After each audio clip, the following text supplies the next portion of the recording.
L'école d'administration des forces de défense de Libreville est un projet porté par la Direction de coopération de sécurité et de défense.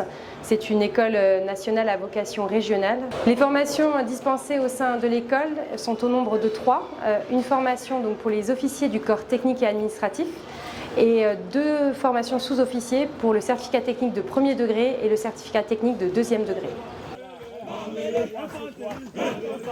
C'est une école nationale à vocation régionale parce que la France a signé une convention avec différents pays africains et notamment le Gabon pour en faire des écoles nationales qui rayonnent, n'est-ce pas, sur l'ensemble du continent.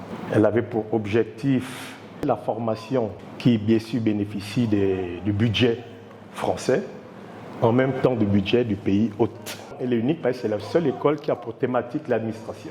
Donc tous les pays ou toutes les armées africaines qui veulent se former en administration sont bien obligés de venir ici au Gabon.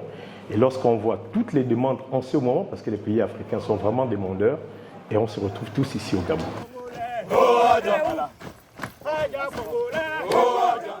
Je suis le lieutenant Jonathan de la République démocratique du Congo.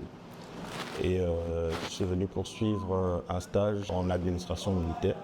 Donc c'est dit Master Agri, Master en administration générale et en relations internationales. Je vais sûrement œuvrer en administration militaire.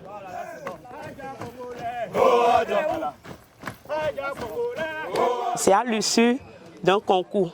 On a fait une sélection, on était 118.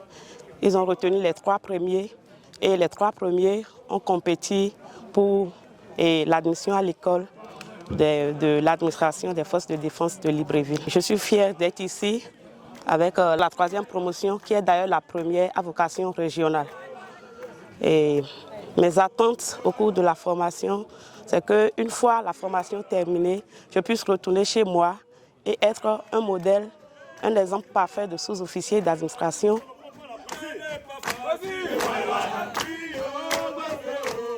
L'école a encore des perspectives d'évolution qui sont nombreuses. La première, c'est l'intégration des forces de sécurité au sein de nos formations, donc l'accueil de la police ou de la pénitentiaire au sein de nos formations qui ont eux aussi des besoins en matière de formation d'administration militaire. La deuxième perspective, c'est les jumelages avec les écoles françaises, que ce soit le commissariat des armées ou la gendarmerie ou encore les cours RH de l'armée de terre, avec l'organisation de visioconférences, l'échange de stagiaires ou encore l'accueil de missions d'expertise de personnel provenant de ces écoles.